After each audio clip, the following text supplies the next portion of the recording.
This is the Seller Process Podcast, where we talk about the best systems, processes, and SOPs for your Amazon business so that you can regain control of your time, build up your team, and scale your e-com empire. Hello, entrepreneurs. If you are serious about taking your business to the next level and you understand how important is the role of systems, processes, and SOPs to scale your business effectively, then this episode is for you. Our guest today will share with us how the smart use of technology, people, and processes is the key to grow our business beyond our wildest dreams.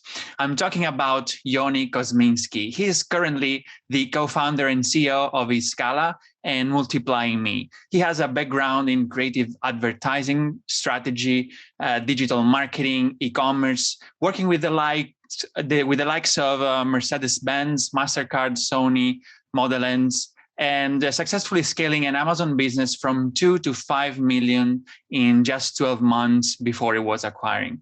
Hey, Yoni, how are you doing? Glad to be here. Dude, I'm doing great. And thank you so much for having me. I'm excited to be here. Awesome. Yeah. So you are one of the masters of systems and processes. So here, I'd love to, bring on this conversation about your different way of creating SOPs and operating the standards procedures that are so important in our businesses.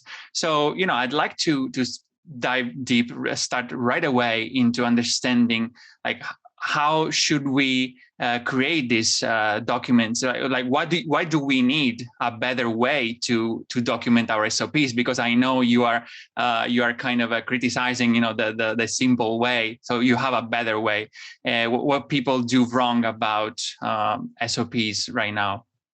Yeah. So I'll say firstly, a lot of the old methodology that we built comes from Ernst & Young and how they do process improvement. So I can't sit here and claim I'm the genius behind everything here. I'm just a guy who's been fortunate enough to come across the right people and bring the right people into the team and have a little bit of clarity and vision and an incredible co-founder to bring it together. When we talk about, take a step back for a second, what is a system? I think before we get into SOPs only make up a portion of what we define as a system. And a system is the perfect harmony between people, process, and technology. And SOPs would sit as a subset of those processes. So, I think when you're looking to design your business, the first thing you need to look at is how to systemize it and how to, like you said, scale it to a means that's beyond your wildest dreams. And I'm coming to you as someone who started 2 businesses 2.5 years ago. Today, we've got over 300 people on our payroll and work with over 100 clients. And, I do all of this still finding time for myself. So I'm just sharing that, what I'm going to share with you today has helped me live my best life. And I hope that some of these tips help you. So back to your question. I've taken too many detours here, but I like to set the stage and I like people to really think through why they're doing what they're doing, not just tell them how.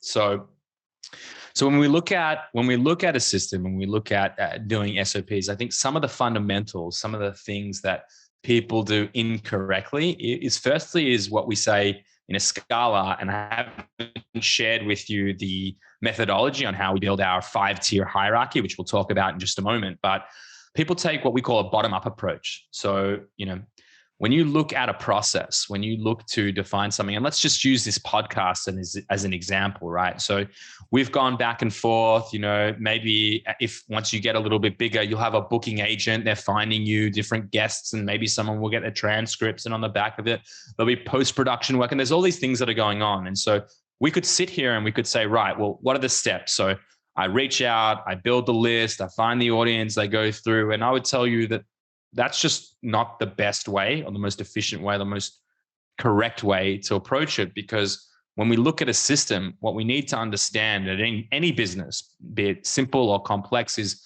what are the core processes? What are the key movers inside of the business to really understand what's happening. And, we're both living in the e-commerce and Amazon space. And so I'm hoping that your listeners are familiar with, creating a listing on Amazon, for example. And I'll use this example. When you think about listing creation, right? It's a simple thing, right? You put the listing in, you add the keywords, you put it all together. But when you actually take a step back and you actually understand how many moving pieces go into it, if I was just to start from listing creation, what I'm missing on is the fact that, well, I need to understand how it impacts my supply chain and my logistics and my planning around when I'm getting inventory into Amazon and when we can actually push go.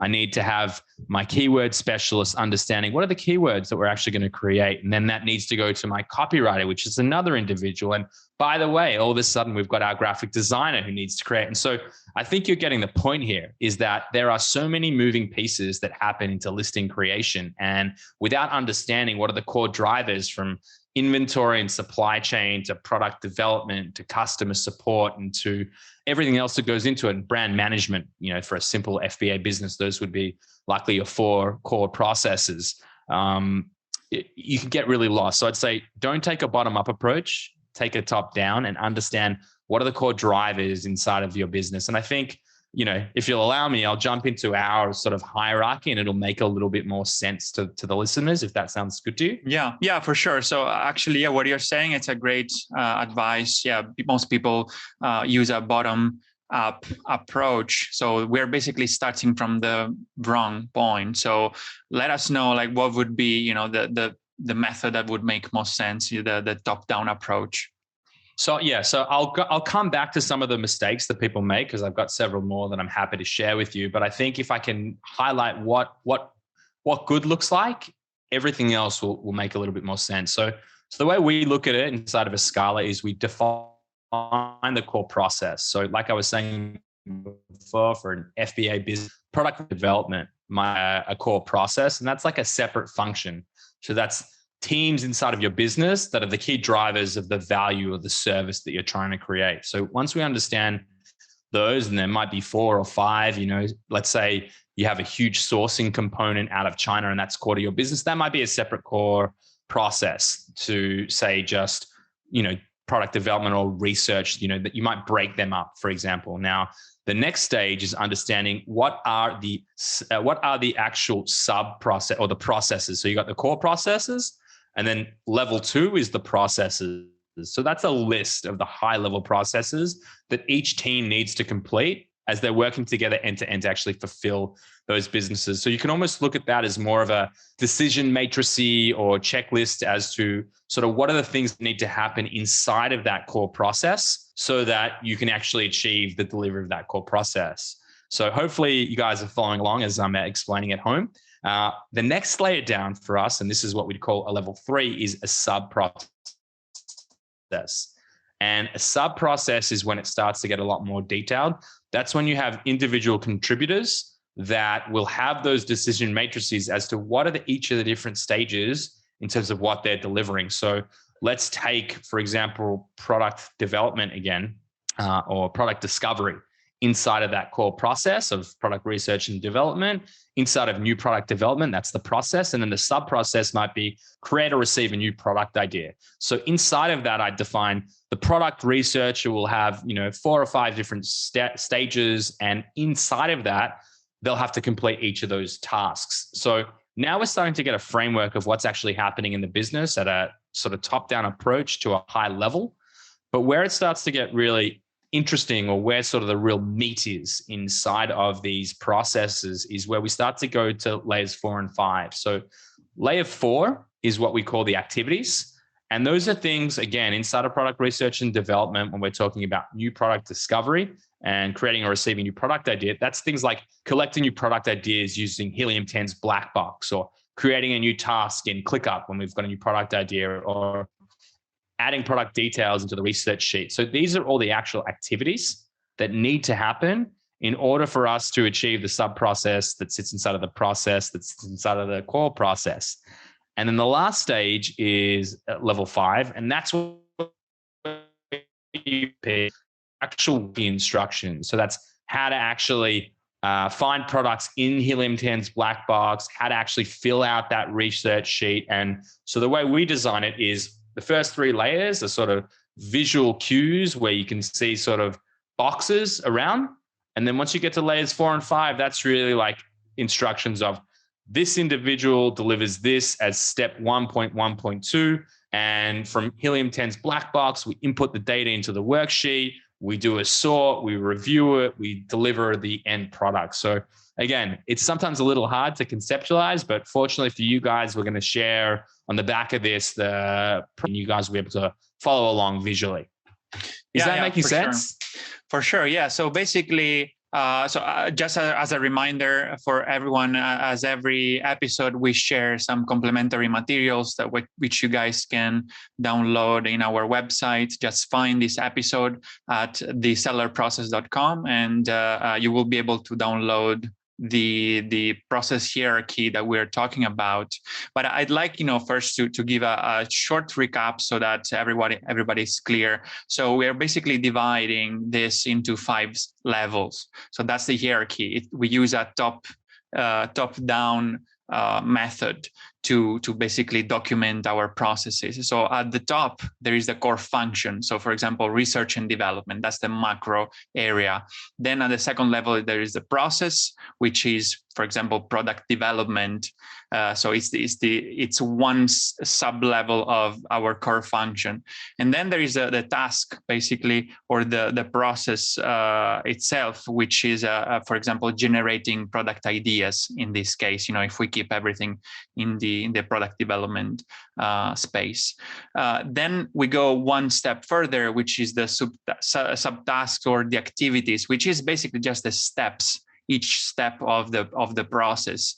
And then the last point is the instruction. So like how everything practically comes together, and what we actually need to do in each of the tasks to make that happen. So I think it's a very smart approach, to really focus and have a very clear idea on the processes that we're developing. So these are the 5 steps that Yoni just mentioned, and which you guys can find in the file that we'll be sharing with you.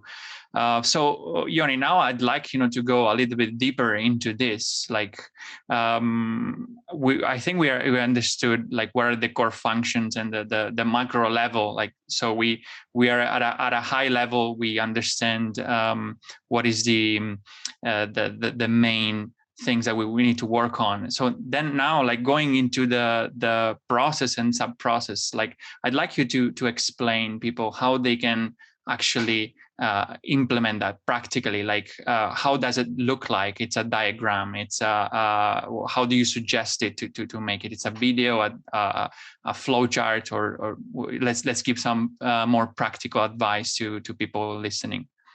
Yeah, for sure. So if you're going about this at home, the most important thing, and I think the moment of clarity for most people when we're doing Escala engagements with them, is that for most of you going through it, you've never documented your processes, or you've never looked at it from a hierarchical map format. So I would say, if you're going to do it, firstly, there's a great tool. It's free on Google. I think it's called Draw.io, and there's another one as well that we use. You can share in the show notes. We actually put designs on. It's really simple. It's free. But just putting this down on paper and really thinking through what your core functions are is already going to put you in a different level as it relates to someone who hasn't done this. And so what I'll say as well is the way we operate is we love ClickUp. ClickUp is the tool that we integrate with most of our clients. I mean, we work with Monday project management like Trello or Asana or any one of those.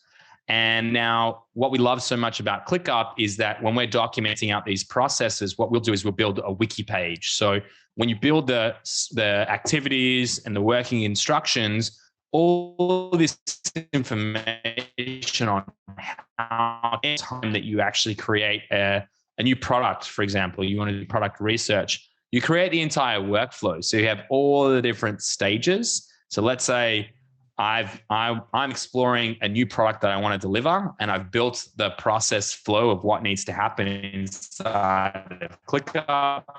So it's attributed as the timeline. So who's assigned to it, when the delivery should be, the priority, every bit of information out of it, they can in and will actually link to the wiki. So if someone is going through this and has never done it before, then all of a sudden they can read through literally all the working instructions of how to use Helium 10's black box to do the research component. So when it comes to tools, you don't need to be super sophisticated.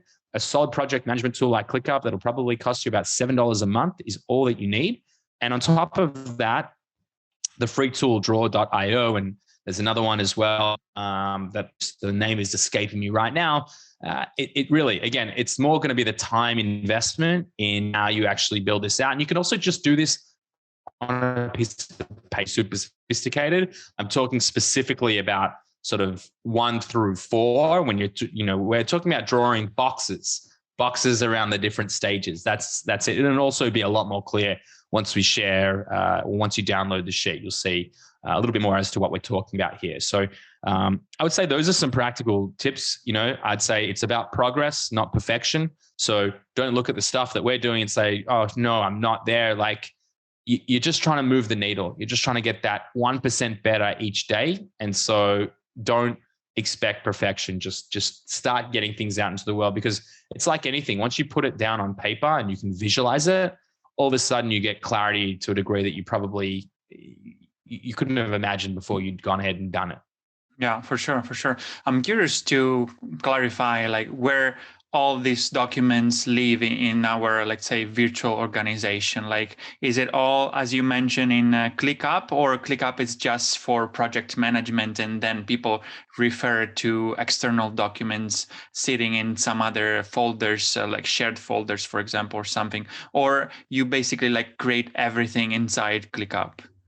Yeah, so we create absolutely everything inside of ClickUp. So there's the company wiki, which houses all of the information, and you can go back to it and you can structure it inside of ClickUp. And that's honestly one of the fundamental reasons why we selected ClickUp as our project management tool of choice, because Monday had those limitations. We had to use different areas, a different solution. So, like everything, you want to reduce the amount of places where things can live. And I would say as well, one of the things that you should be doing is when I talk to you about the core processes, sub-processes, activities, and working instructions, we have number conventions on how we do it. So core processes, the 5 of them, the first one would be numbered 1.1, the second core process will be 2.1. The third as in each of the different fundamental core processes will be 1 through 5 if we've got 5 core processes in our business. Now, the next layer down will be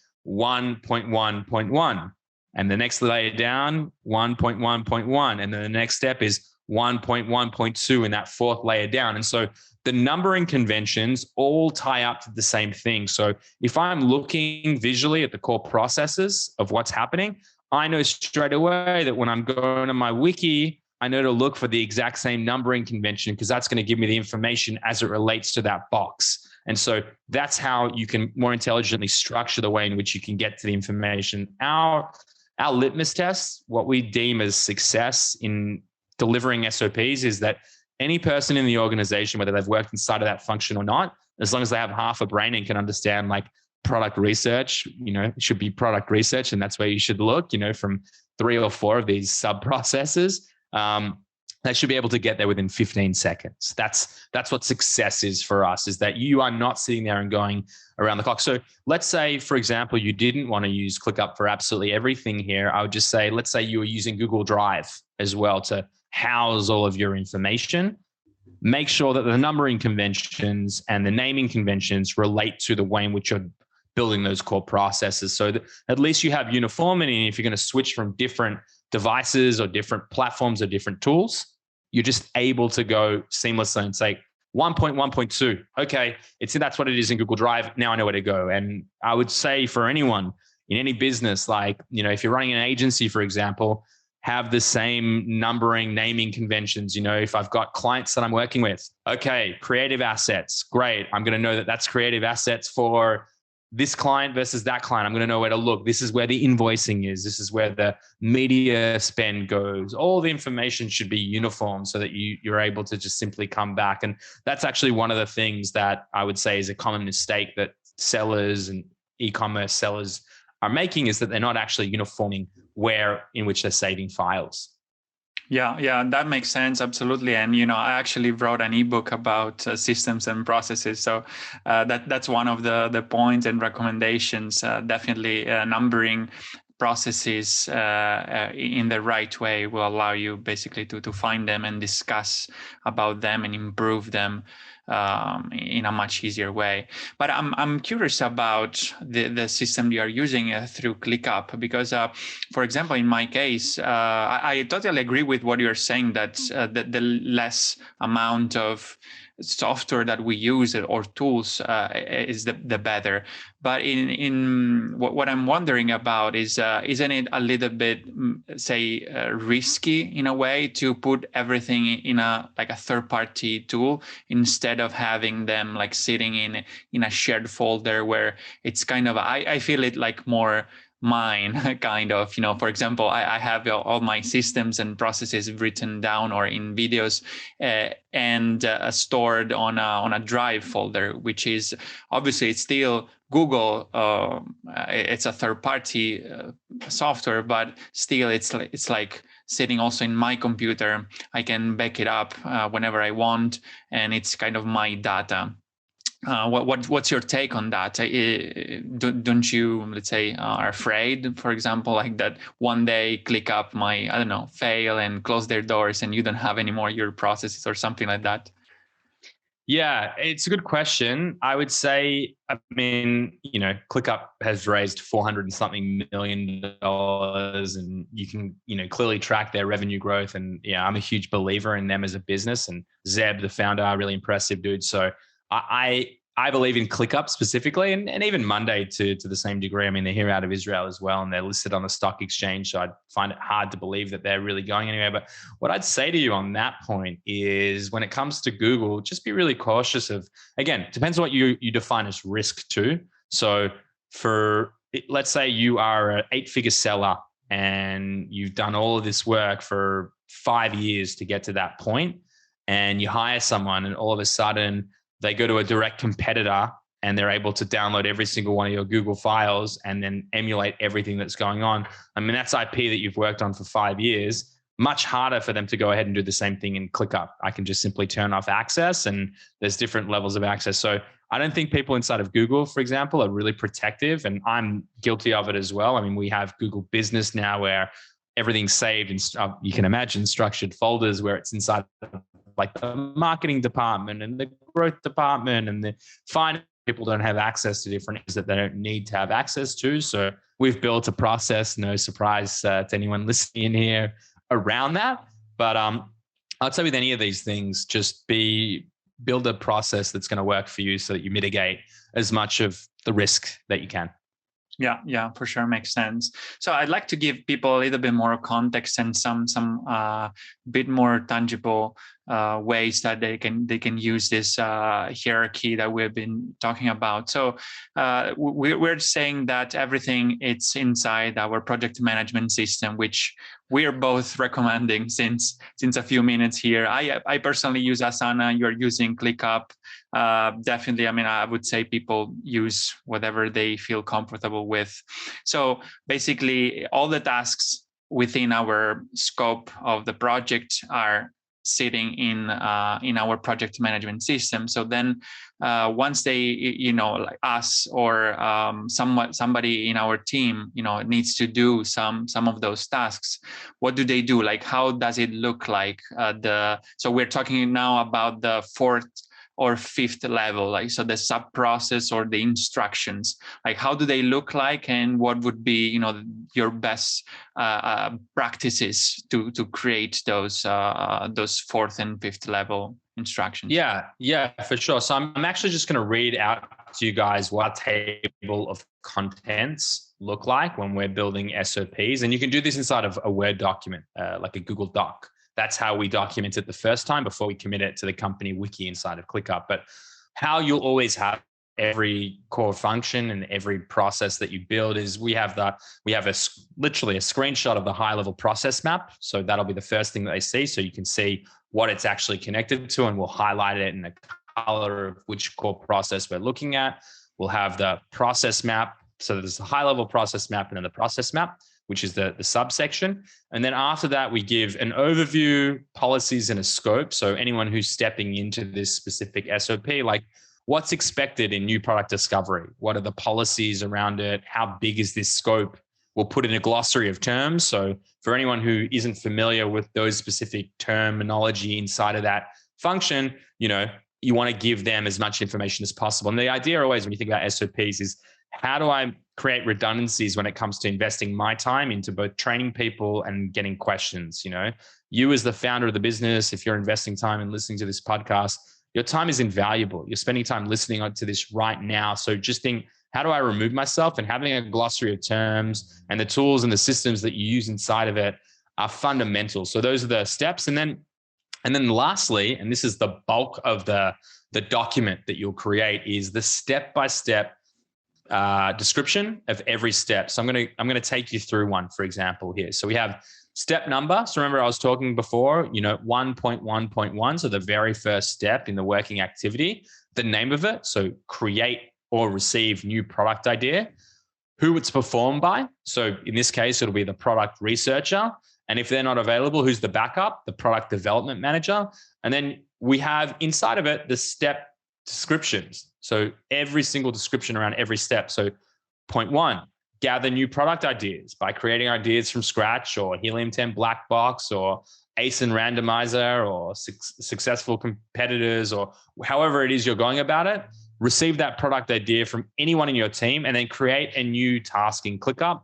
Every new product, phase 1. So you'll have the product research and development. So you actually start to name the naming conventions inside of it. For us, we'll have screenshots of what's actually going on. And I'd say as well, and this is an important point, is that when you're recording video informationals, and these are necessary, they're a necessary tool. I mean, it depends again. You can design your system however you like, but if you're going to record video, our sort of methodology states that we're not going to have anything. We like to have them between 2 and no more than 5 minutes long. The closer to 2 minutes, the better, because just think through it like this, right?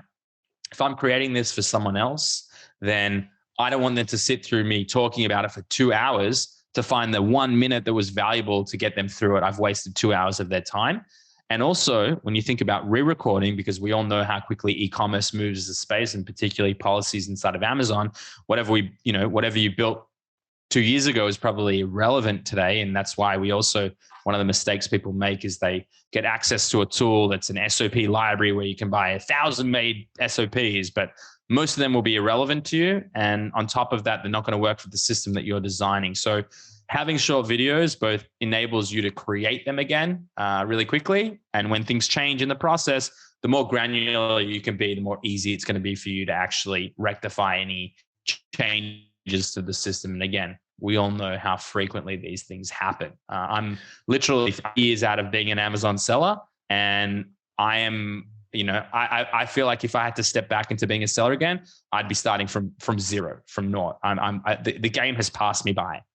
Cool. That's an interesting insight. I like to learn more about. So do you rather, are you saying that you would record several, let's say 2-minute videos, like just talking about one step of the process in that video instead of like all the steps in a longer video? Is that what you mean?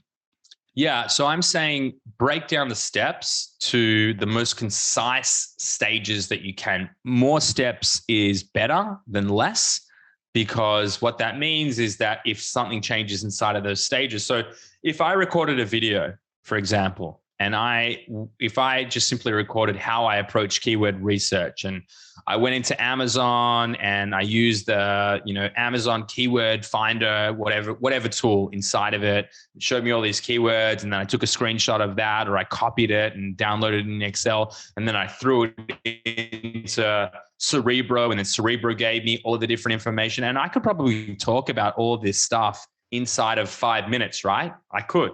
It's not really that much work to give a detailed description, but what's going to happen? Okay, well, that one tool no longer works. So now, or what's worse is Cerebro has changed the way in which it's formatted, and you can no longer download stuff. It's directly integrated into an API into Amazon, whatever it is. All of a sudden, I have to re-record that entire video.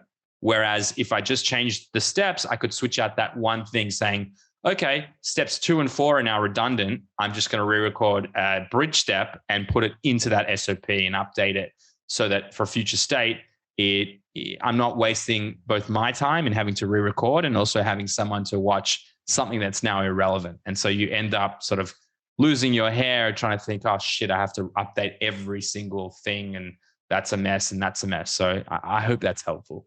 Yeah, for sure. That's great advice, actually. And just give us like your before we conclude, give us your best, top 1 do's and top 1 don'ts that people should be aware of in pulling this method off. So I'd say for don'ts, don't simply let everyone in the team, for example, build the SOPs that they want. Create a consistent format process on how you actually deliver SOPs. And also don't set it and forget it. So make sure that someone has accountability to maintain the SOPs themselves. I'd say those are two of the don'ts. In terms of like key do's, I mean, I shared one of them: make short, sharp videos that are easy to follow and simple to maintain. I would say simplicity is greater than complexity. So when you're going through this, progress, not perfection. Get it out there.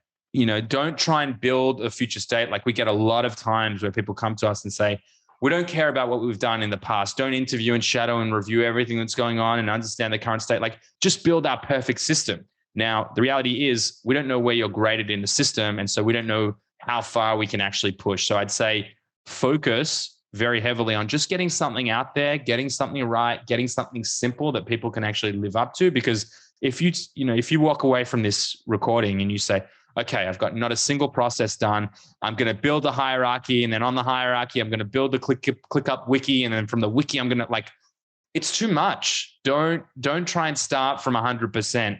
Get the high level processes, put it in Google Docs. Don't even use ClickUp yet. Like one step at a time is going to get you there faster than trying to solve for everything. Yeah, that's great advice. Cool. So guys, remember that you can download the process hierarchy and the complementary resources of this episode at thesellerprocess.com in the episode show notes, or in the YouTube video description. You will find a link to download. So it's also like a very complex topic. So in case people would like to get your help with figuring out their SOPs and help with their implementing their systems, how can you help them? For sure. So right now in our current state, we're working with probably, a starting point of about $1 million sellers, like $1 million in revenue. And to be really transparent, they're long projects. It's 4 to 6 months. You're getting 2 consultants on the project, and the starting price is about $25,000 for the project. But again, huge dedicated team working around the clock to deliver this. So the value is definitely there. What I will say is Escala.com is where you can book a call and get all the insights you need. We've also got a free SOP library for some of the tools that we see a lot of value in the e-commerce system. So check them out. They're free. And this is a new initiative that we're doing. There's one with sellers funding and data dive. And I would say I don't know when this is going to come out, but we are targeting end of June for us to have 2 more sort of service delivery models, which will be applicable for people that can't necessarily afford or aren't ready to be at that level. We're going to have a digital course. So that course will literally help you self-implement. So we teach you absolutely everything. And then the next thing is what we're calling the Escala Academy, where it's a weekly, or it might start to go down to bi-weekly and then monthly, where you'll actually sit with my co-founder, Lippy, who really should have been on this podcast more than I should have, because he can even take it further than I can. He's actually really in the weeds here building, but you'll actually sit with him. You'll be given homework each week or every other week, and you'll actually get access to our consultants who will help validate and review each of your processes. So there'll be different price points. They'll be less than than our starting price and anything that we'll do, because you're self-implementing. But our goal is to democratize process improvement management consulting and to really help people build systems into their business. For sure, and that's kind of a common goal we both have. So that I'm glad we're having this conversation. Hopefully, we'll make more things happen together.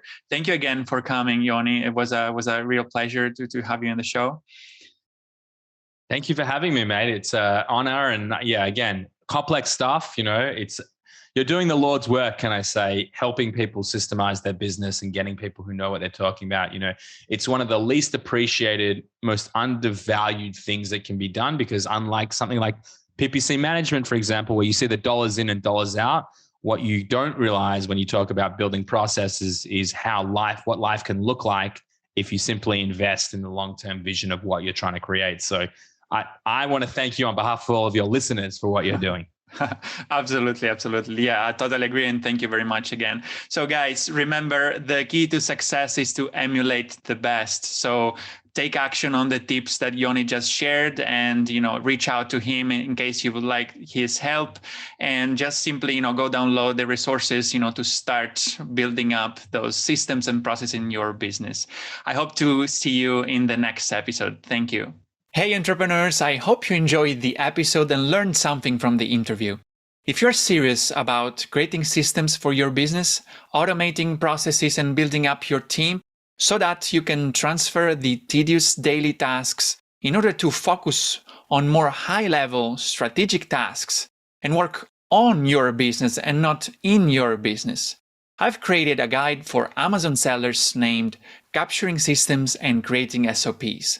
That you can find at thesellerprocess.com/systems ebook, where you will learn how to leverage systems and SOPs in your Amazon business so that you can accomplish more by working less, optimize your time, automate and delegate tasks, and reap the benefits of being a true business owner and not simply an operator in your own business.